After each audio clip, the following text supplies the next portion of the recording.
महाराज की जय भवानी। भारत माता की, भारत माता की वंदे वंदे। आज शाळा प्रवेशोत्सव या ठिकाणी होतोय। उन्हाळ्याची सुट्टी संपली आणि आता शाळेचा पहिला दिवस आहे। या कार्यक्रमाला उपस्थित महापौर शर्मिलाताई पिंपळकर, ठाणे महापालिकेचे आपले कर्तव्यदक्ष आयुक्त सौरभरावजी, अतिरिक्त आयुक्त संदीप माळवीजी, नगरसेवक राम रेपाळे, नगरसेविका संध्याताई मोरे, नगरसेविका मोरेताई, दोन मोरे आहेत तिकडे, आणि बाकी सर्व डॉक्टर वाघ आहे, गुरमुख सिंग, परेश टाळके, आपला शिक्षक सेनेचा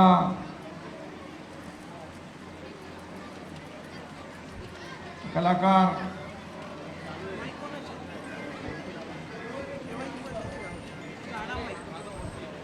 पापळकर, सर्व मासवकर, शिंदे, सर्व मान्यवर आणि मुख्याध्यापक दीपक मोराणकर, गटप्रमुख निलिमा पाटील, सहशिक्षक, सर्व शिक्षक आणि पालक आणि विद्यार्थी मित्रांनो, सगळ्यात आधी मी विद्यार्थी घडवणाऱ्या शिक्षकांना मी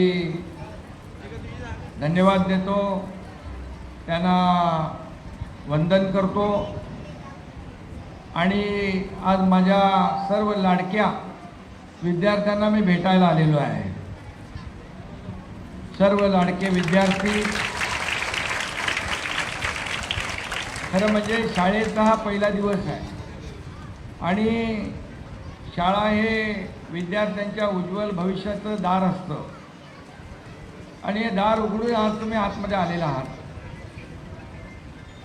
आणि पहिल्या दिवसाचा उत्साह हा वेगळा उत्साह आहे ना। शाळेमध्ये आलात तुम्ही, आता सुट्टी संपली ना, काही लोकांना वाटतं का अजून सुट्टी पाहिजे होती, नाही ना, त्यामुळे आता उत्साहाने अभ्यास करायचा आहे। आज शाळेमध्ये सुट्टीमध्ये आपण सगळ्यांनी मजा केली आणि आता अभ्यास करायचा आहे आणि म्हणून आपल्या शिक्षण मंत्र्यांनी दादा भुसे यांनी ठरवलं की हे विद्यार्थी आपले सगळे लाडके विद्यार्थी आहेत आणि म्हणून शाळेच्या पहिल्या दिवशी मुख्यमंत्री, उपमुख्यमंत्री, सगळे मंत्री, आमदार सगळ्यांनी शाळेमध्ये त्या शाळेत जाऊन आपल्या विद्यार्थ्यांचं स्वागत करायचं आणि त्यांच्या शाळेची सुरुवात अतिशय उत्साहामध्ये करून द्यायची। आणि म्हणून काही लोकांना वाटत असेल आता नवीन शिक्षक आहेत, विद्यार्थ्यांना काही मनामध्ये काही प्रश्न असतील, परंतु शिक्षक नवीन असले जुने असले तरी ते आपले शिक्षक आहेत आणि आईवडील जन्म देतात, परंतु शिक्षक त्याला आकार देण्याचं काम, त्याच्यावर संस्कार घडवण्याचं काम करत असतात। त्यामुळे शिक्षकांची जबाबदारी फार मोठी असते।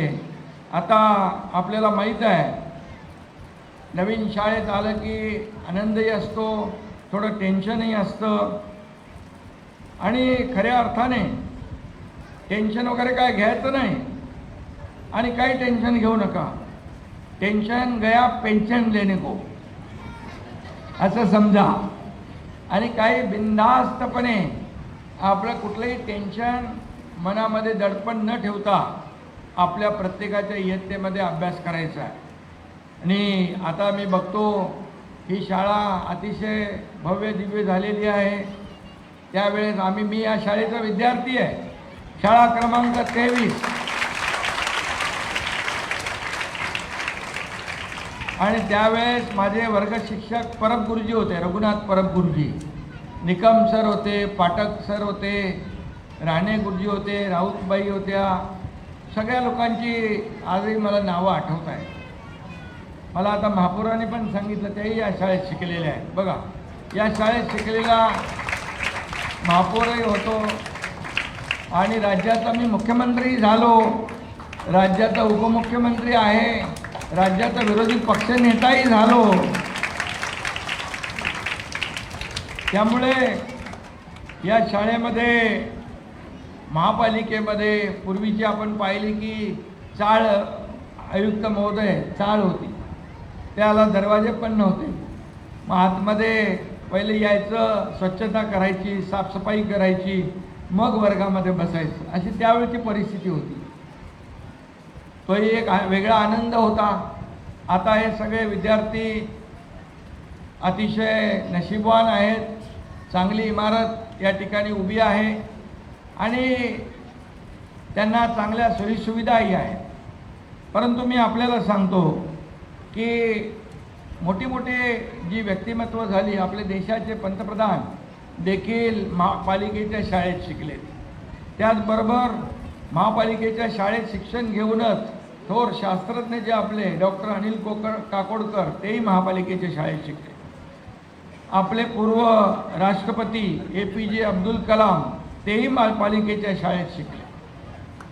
आता कितीतरी लोक आहेत की पालिकेच्या, जिल्हा परिषदेच्या, सरकारी शाळेमध्ये शिकून समाजामध्ये विविध क्षेत्रामध्ये चांगलं उत्तुंग काम करणारे मोठे नेतेही झाले.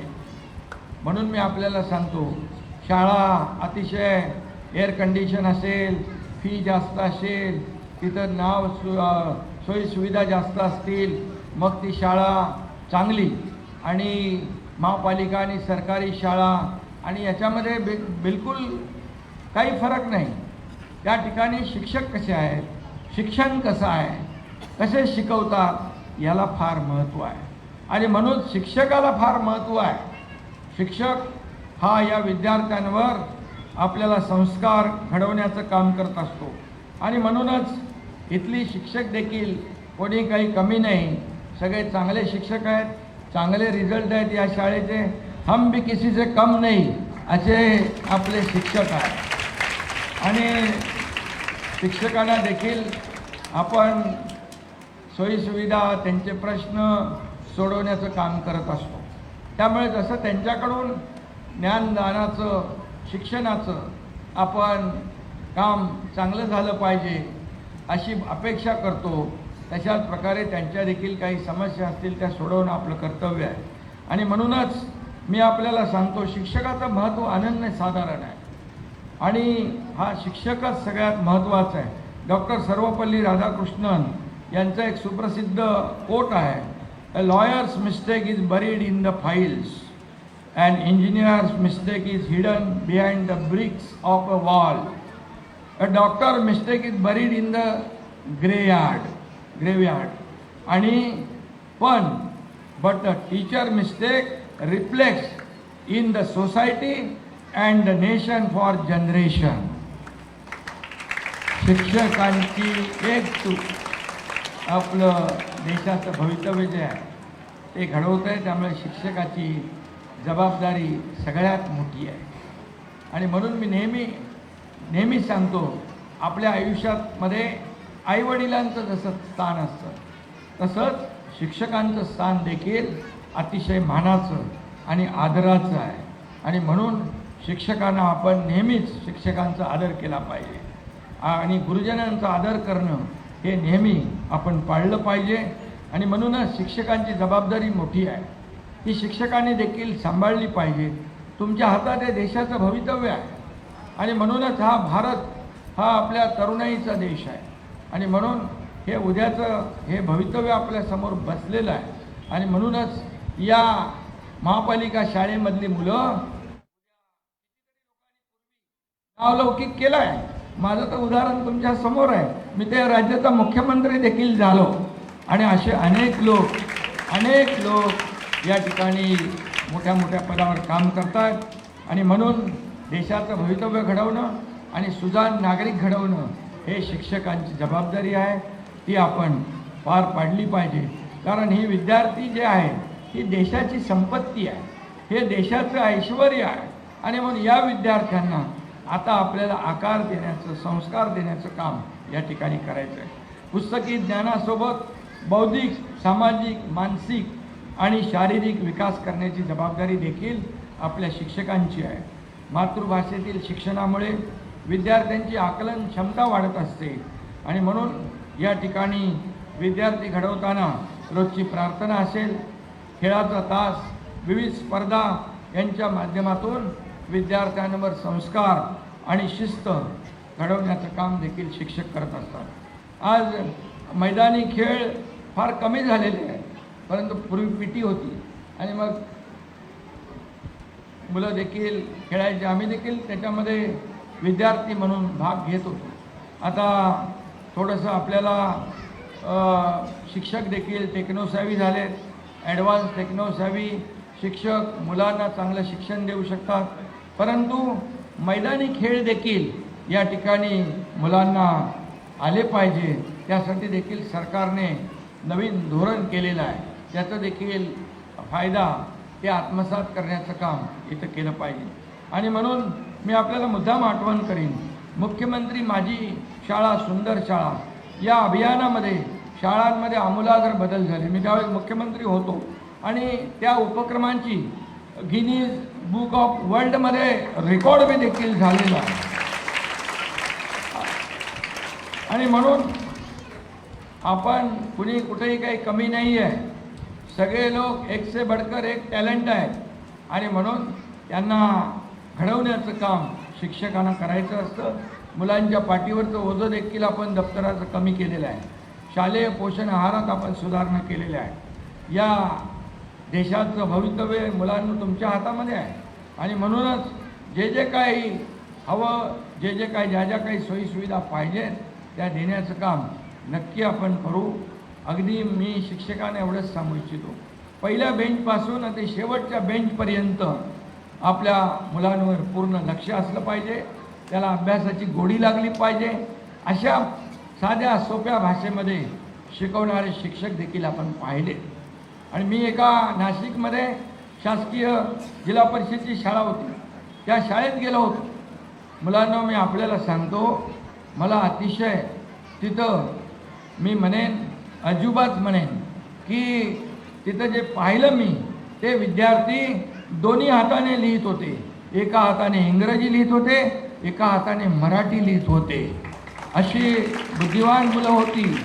आणि त्याचबरोबर त्यांना पाढे, आपण कितीपर्यंत पाढे येतात आपल्याला? 30. ते मुलं 300पर्यंत पाढे म्हणत होते, 300. आणि बाबासाहेब आंबेडकरांच्या घटनेचे अनेक कलम त्यांना तोंडपाठ होती. IPC, CRPC ही कलम त्यांना तोंडपाठ होती. इकडे आगळे वेगळी शाळा मी पाहिली. दादा भुसे माझ्याबरोबर होते आणि तो शिक्षक देखील काहीतरी गणेश त्या शिक्षकाचं नाव होतं, तो त्याने त्या शाळेला वाहून घेतलं होतं. आणि पूर्णपणे शाळा म्हणजे त्याचं घर, घर म्हणजे त्याची शाळा, असं झालं होतं. आणि म्हणून अशा अनेक शाळा आहेत. साताऱ्यामध्ये मी एका शाळेत गेलो होतो, आयुक्त महोदय तिथे वेटिंगला मुलं, आपल्या जिल्हा परिषदच्या शाळेत वेटिंगला मुलं आहेत. प्रायव्हेट शाळेच्या ऐवजी आपल्या शाळेमध्ये येण्याचा ओढा आहे. याचं आपण तर दादा भुसे यांनी देखील आता चांगलं एक काही उपक्रम केलेले आहेत, अतिशय चांगले आहेत. आणि डेडिकेशन आणि डिवोशन हे फार महत्त्वाचं आहे. शेवटी तुमच्या हातात ही भावी पिढी आहे. आणि म्हणून मी तुम्हाला एवढंच सांगतो, तुम्हाला उद्याच्या यशासाठी शुभेच्छा देतो. तुम्ही सगळ्यांनी आज कला, क्रीडा, ज्ञान, विज्ञान अशा विविध क्षेत्रामध्ये पारंगत व्हायला पाहिजे. आता अगदी आपण पाहतो की कॉम्पिटिशन आहे, स्पर्धात्मक युग आहे, त्याच्याप्रमाणे आपल्याला धावलं पाहिजे. आणि म्हणून शिक्षकांनी देखील नवीन नवीन नवीन नवीन कुठे कुठे काय काय आहे ते आत्मसात करून या मुलांपर्यंत पोहोचवलं पाहिजे. ज्ञान वाटण्याने ज्ञान वाढत जातो, त्याचं भंडार वाढतं. आणि म्हणून जिथं जिथं नवीन नवीन काय काय आहे शिकण्यासारखं आहे ते शिकलं पाहिजे आणि त्याचं दान मुलांपर्यंत पोचवलं पाहिजे. खूप पॉझिटिव्ह राहा मुलांनो आणि काही टेन्शन घेऊ नका. टेन्शन आहे का काय तुम्हाला? काही नाही ना? मग अभ्यास चांगला करणार? इथं काय तुम्हाला अडचणी आहेत? बिलकुल नाही. तर शिक्षकांच्या भीतीने बोलू नका, काय असेल ते सांगा. आणि मला अभिमान आहे की मी या शाळेचा विद्यार्थी होतो. पुन्हा मी सांगतो. आणि आज पहिला दिवस आहे, आनंदाचा दिवस आहे. सगळ्यांच्या विद्यार्थ्यांच्या आयुष्यातला आपल्या सुट्टीनंतरचा पहिला दिवस. पुन्हा आपल्याला इथं सुरुवात करायची आहे. चांगली सुरुवात, यशस्वी सुरुवात आपण करा. आणि सगळ्यांनाच शुभेच्छा मी देत असताना जाता जाता 4 ओळी आपल्याला सांगतो. उड़ान भरनी है तो परों को मजबूत करो. उड़ान भरनी है तो परों को मजबूत करो. सपने देखने से पहले आँखों को जागरूक करो. सपने देखने से पहले आँखों को जागरूक करो. राह में कांटे हैं तो क्या डरना. राह में कांटे हैं तो क्या डरना. फूलों की महक के लिए मेहनत तो करो. आणि म्हणून तुम्हाला मेहनत करायची आहे, तुम्हाला अभ्यास करायचा आहे, पण टेन्शन घ्यायचं नाही अभ्यास करताना. आणि काही समजलं नाही तर वर्गामध्ये विचारायचं, शिक्षकांना प्रश्न विचारायचे. काही कमीपणा वाटून घ्यायचं नाही. जो प्रश्न विचारतो तो हुशार विद्यार्थी असतो. आणि म्हणून काही आठवत नसेल, येत नसेल तर बिनधास्तपणे शिक्षकांना विचारायचं. काही आपले विद्यार्थी असतात, ते एकत्र येऊन अभ्यास केला तर एक दुसऱ्याचं ज्ञान, एक दुसऱ्याला असलेल्या गोष्टी दुसऱ्याला माहिती पडतात, दुसऱ्याच्या गोष्टी तिसऱ्याला माहिती पडतात आणि त्याच्यामध्ये अभ्यासामध्ये फायदा होतो. आणि म्हणून या सगळ्या गोष्टी पाळा. जिद्द, चिकाटी आणि कष्ट, मेहनत हे आपल्याला पुढं घेऊन जातील. अशा प्रकारच्या शुभेच्छा देतो. धन्यवाद. आणि शिक्षकांना देखील मी इथे सांगतो, शाळेतले जिथं इतर जे काही कर्मचारी असतील त्यांनाही मी सांगू इच्छितो, शाळा आपली स्वच्छ राहिली पाहिजे. शाळेचा आजूबाजूचा परिसर स्वच्छ राहिला पाहिजे. शाळेमध्ये शुद्ध चांगलं पिण्याचं पाणी असलं पाहिजे. टॉयलेट, बाथरूम स्वच्छ असले पाहिजे.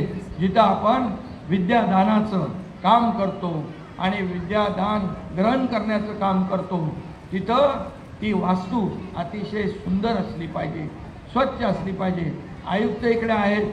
मी आयुक्तांनाही या ठिकाणी सांगू इच्छितो की ज्या आपल्या महापालिकेच्या शाळा आहेत त्या सगळ्या शाळांवर एकदा आपले विजिलन्सचा स्क्वॉड पाठवा. कुठे पाणी नाही आहे तिथे पाणी तात्काळ द्या. हे स्वच्छता काही अभाव आहे तिथे तात्काळ स्वच्छता चांगली झाली पाहिजे.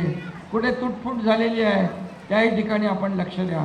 आणि कुठे काही त्रुटी असतील त्या तात्काळ दूर करण्याचं काम करा.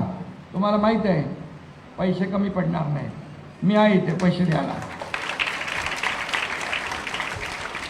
पण महापालिकेच्या शहराच्या विकासासाठी मला आठवतं आहे शासनाकडून मी खूप पैसे या आपल्या ठाणे शहराच्या विकासाला दिलेले आहेत. आणि म्हणून या शाळा ज्या आहेत या शाळांना फोकस करा. इथंच आपलं भवितव्य घडतं आहे.